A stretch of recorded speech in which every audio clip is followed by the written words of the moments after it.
Bonjour, bienvenue sur le plateau de C'est le Sport, l'émission hebdo du service des sports de Charente Libre. Avec moi aujourd'hui le Mister Foot de CL. Bonjour Kevin. Bonjour. Magnifique petite moustache qui pousse semaine après semaine pour Movember. Kevin, on va parler foot, on va se projeter sur le 7e tour de la Coupe de France puisque l'ACFC recevra Rodez vendredi à Le Bon. Rodez pensionnaire de Ligue 2 et on reçoit donc deux joueurs de la CFC, Victor Elisalt et Lucas, alors on dit Lort, Yort, comment dit-on? Yort. Yort, Lucas Yort. Donc bonjour messieurs. Bonjour. ACFC Rodez, donc c'est vendredi, on va en parler dans l'interview, on envoie le jingle.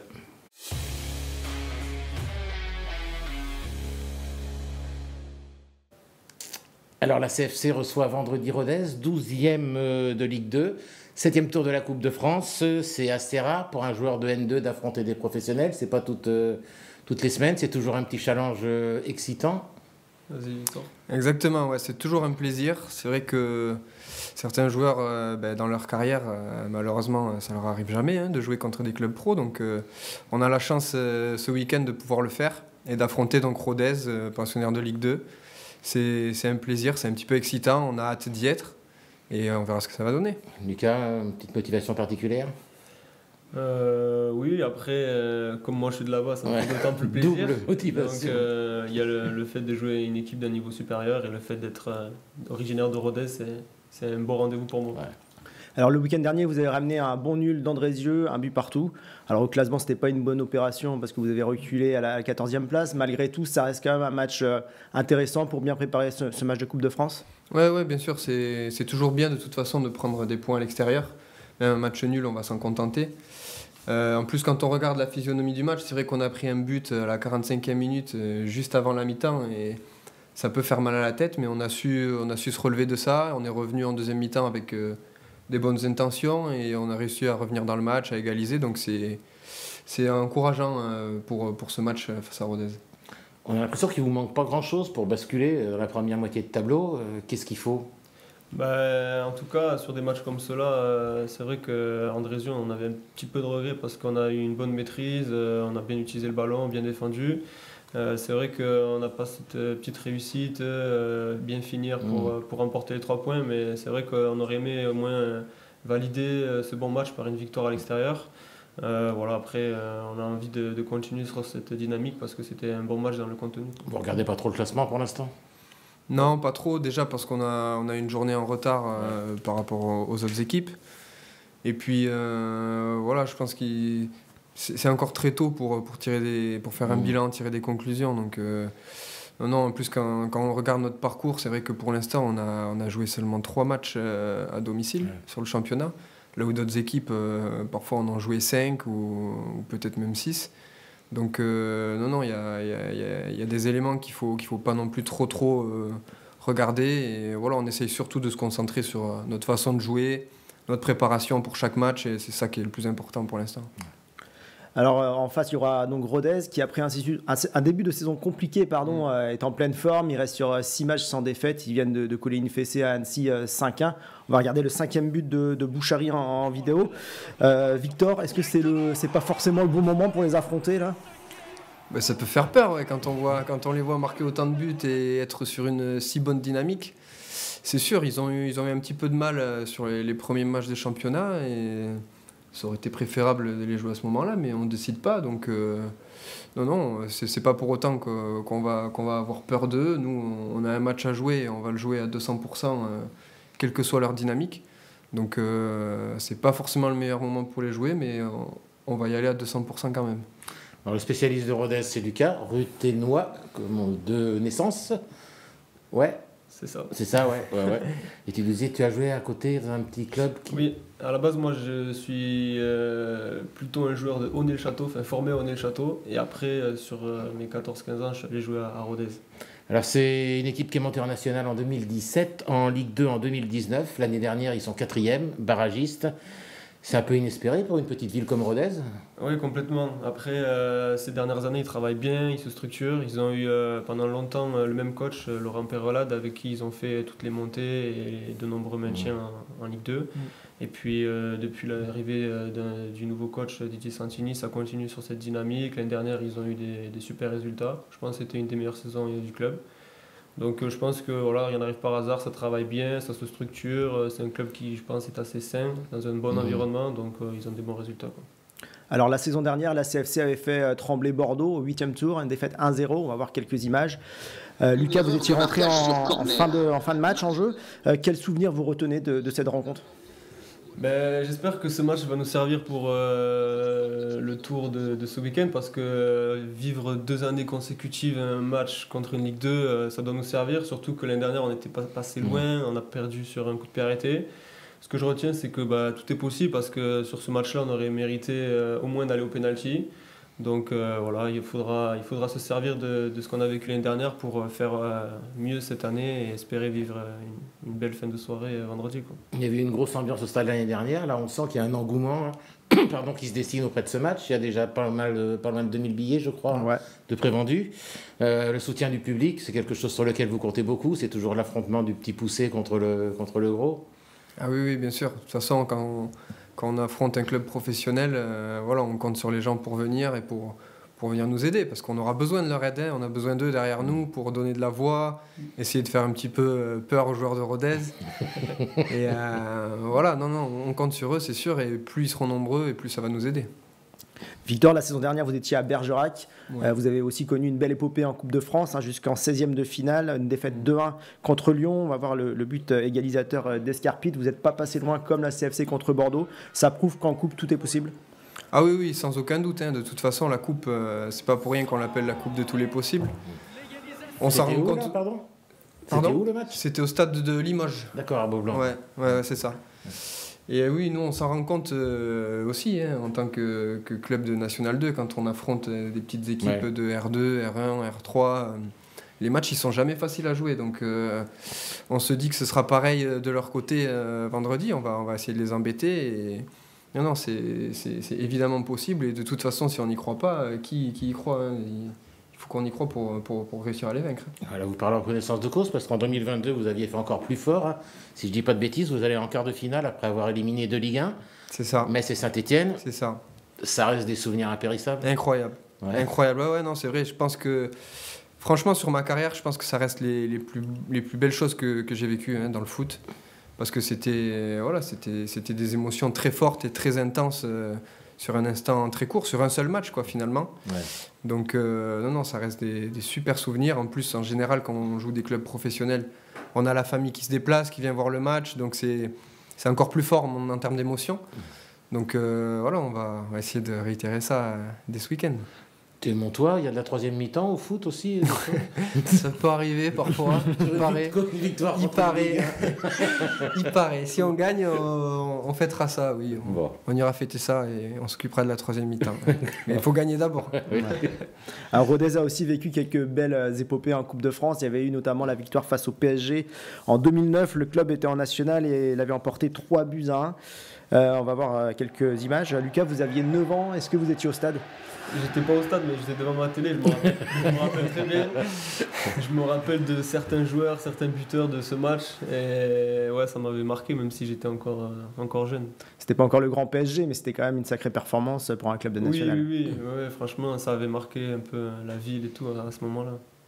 Alors vous avez tous les deux côtoyé le très haut niveau, Lucas avec les réserves de Saint-Etienne et de Montpellier, Victor à Béziers, vous avez même fait quelques matchs de Ligue 2.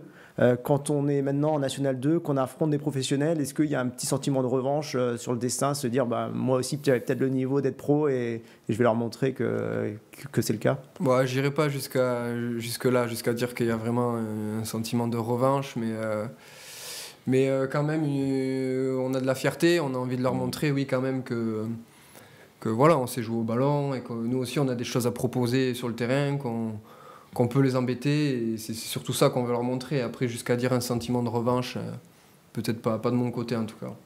Lucas?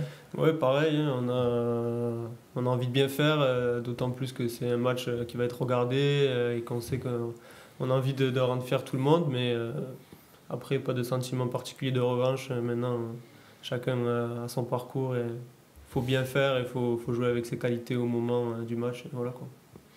Bon, mais messieurs, merci. Alors, comme je vous disais avant l'émission, on termine toujours cette interview par le traditionnel question pour un Charentais, en l'occurrence deux Charentais. Allez. On va vous opposer face à face. On envoie le jingle et Kevin emmène les buzzers.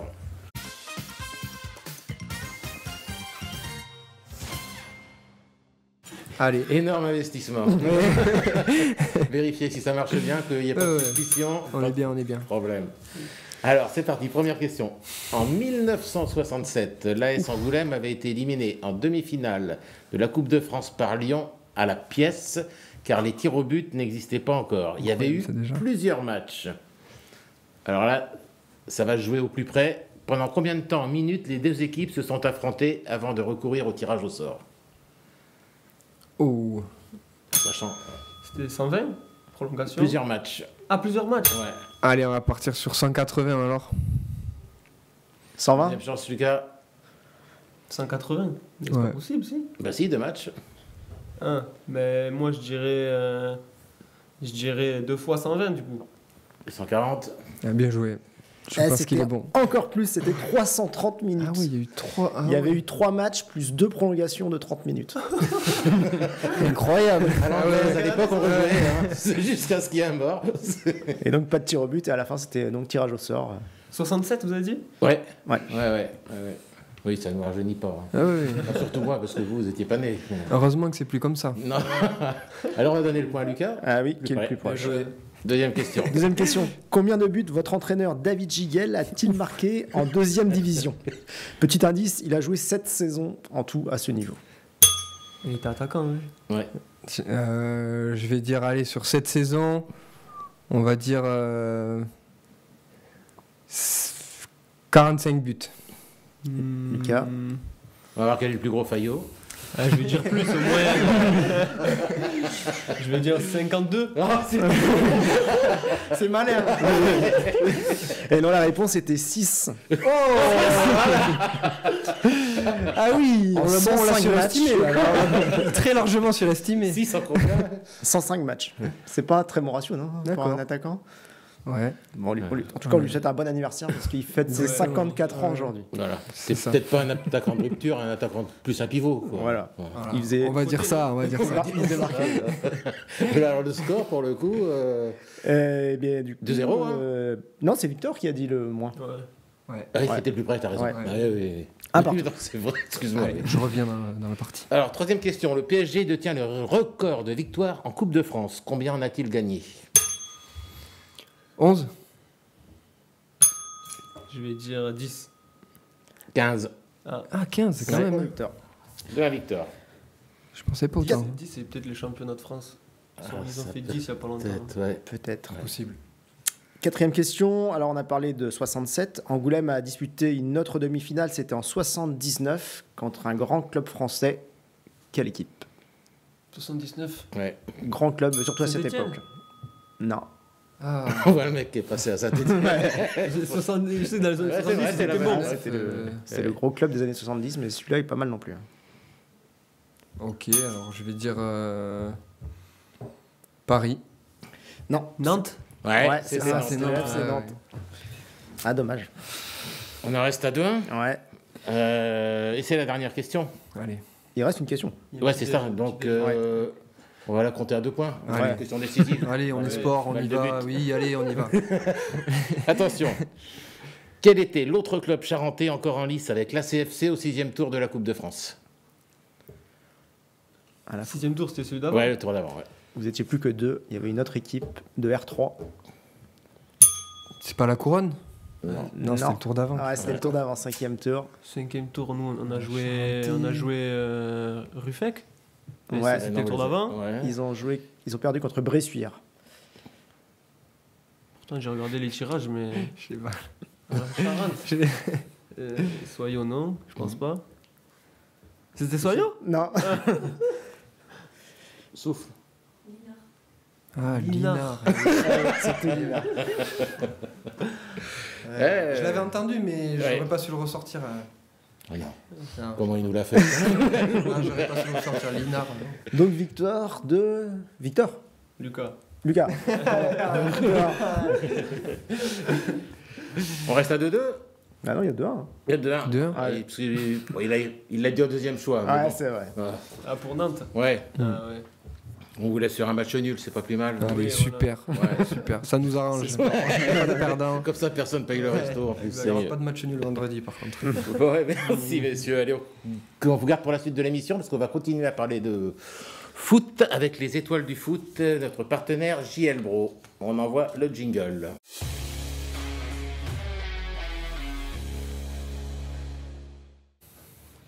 Et on commence avec l'équipe du week-end qui va s'afficher avec notamment deux attaquants qui ont inscrit un doublé. On a Matteo Coquen pour Confolambé et Romaric Rogombe pour La Couronne. Donc voilà les 11 joueurs qu'on a choisis parmi les 32 nominés par les entraîneurs. Au classement général des étoiles, c'est très très serré cette saison puisque Alexandre Paillère fait toujours la course en tête avec 4 étoiles, mais derrière on a 15 joueurs à 3 étoiles. Donc ça va se bagarrer jusqu'à la fin de la saison, je sens, pour faire partie du match des étoiles qui va revenir en fin de saison. Et on continue avec le classement des buteurs. Oui, parce que tu m'as laissé le truc le plus fastidieux, donc j'enchaîne le classement des buteurs. Au niveau des buteurs, Benjamin Servant est en tête de la catégorie Ligue avec 9 buts. Il a inscrit un triplé ce week-end, comme son dauphin Melvin Devaux, qui suit à une longueur. En D1, Christophe Duport a inscrit un 10e but, reste seul en tête. En D2, Poula, Vincent Rochereau a marqué un 5e but, rejoint Joris Mézille et Danny Newton. Et en poule B, Lucas Raspien-Jas a mis un doublé et s'installe seul en tête avec 7 buts. L'étoile de la semaine, Kevin ? Ouais, l'étoile de la semaine, c'est le gardien de but de l'UAC Cognac, Thomas Gérard, qui a été décisif lors de la victoire de son équipe à Royan, 3-2. Il a notamment arrêté un penalty dans les arrêts de jeu. Il a répondu à nos questions. On l'écoute. En championnat, c'était le deuxième, le troisième même. Donc le premier était en championnat sur 3 et en coupe, pareil, j'en ai eu un aussi. Et un autre encaissé, donc pas sur cette saison-là, mais dans l'ensemble, sur les 3 dernières années, on va dire un petit peu, un tout petit peu. L'année dernière a frôlé la catastrophe. Donc il s'est évertué à se reconstruire sur le plan administratif la saison dernière. C'est vrai que cette année, on a abordé plus le sportif. C'est simple, on est passé de 28 licenciés pour 2 équipes à quasiment 43. Donc là, cette année, elle est plus destinée à créer vraiment un groupe et une cohésion parce que beaucoup de nouveaux joueurs, beaucoup de retours de joueurs formés au club. Donc on est aussi limité par cette règle de muter. Donc le plus important, c'est de construire d'abord un groupe et une fois qu'il sera bien en place, aborder le championnat le plus structuré possible et de voir au fur et à mesure de la saison ce qu'on va être capable de jouer. C'était 4 à être restés malgré une trentaine de départs. Donc bien sûr, faut aussi comprendre que les départs étaient aussi justifiés parce que beaucoup étaient impliqués aussi au club d'un point de vue, donc c'était leur activité première. Donc forcément, quand le club a eu moins de moyens, c'était difficile pour eux de joindre les deux bouts. Ils sont quand même restés jusqu'à la fin de saison. C'est ce qu'il faut noter quand même, le bon esprit des joueurs. Mais arrivé en fin de saison, forcément, une double descente. Donc étant issu de la ville et issu du cru, j'ai souhaité repartir sur un nouveau projet, quitte à redémarrer avec beaucoup de joueurs formés au club et une moyenne d'âge d'équipe qui était de 17 ans et demi, 18 ans. On n'était que 4 à dépasser les 25 ans. Mais on a su faire le dos rond, s'appuyer sur notre formation et finir la saison en 5e place, donc honorable par rapport à ce qu'était le club à ce moment-là. Et ce travail-là a permis d'attirer beaucoup de gens, beaucoup de retours, à se dire on est redevenu dans une atmosphère saine. Et donc forcément, qui dit atmosphère saine dit de meilleures raisons pour jouer au football. Voilà Thomas Gérard qui remporte un chèque de 30 € chez notre partenaire JL Bro. Et on enchaîne avec un story match.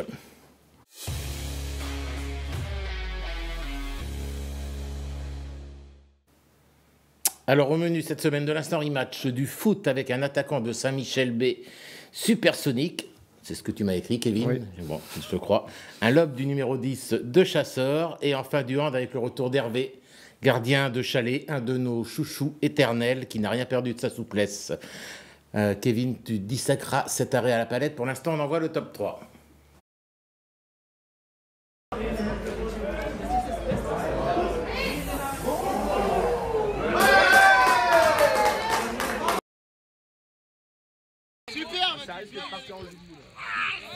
Ah bah allez! Les joues! Bien joué!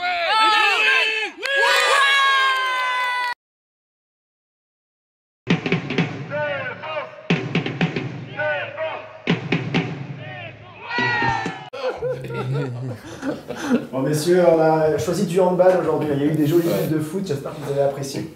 Mais moi, je ne pouvais pas me passer d'Hervé Granet, qui est un peu mon modèle en termes de moustache. C'est Movember toute l'année.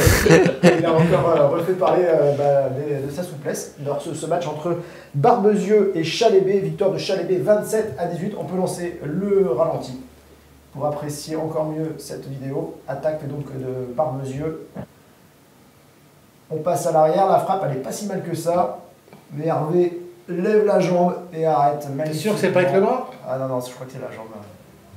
Bon. Tu peux nous remettre la palette, Kylian? On va être sûr que ça Ouais, soit ouais, on a un doute. Il y a la VAR là. Ouais, il y a la VAR. Allez, c'est reparti. Je me demande si c'est pas le bras droit, relevant. Ouais, moi aussi j'ai l'impression. Ouais. Oui. Ouais, mais le pied était là-haut quand même. Ça n'enlève rien à ses qualités de souplesse. Bon, merci le lauréat, Kevin. Le lauréat remporte donc un chèque de 30 € chez Stadium La Couronne et c'est Sibi JKL qui se reconnaîtra de par son pseudo. Voilà, on va le retrouver. Il sera contacté par Virginie. Incontournable Virginie. Allez, on conclut avec l'agenda du week-end.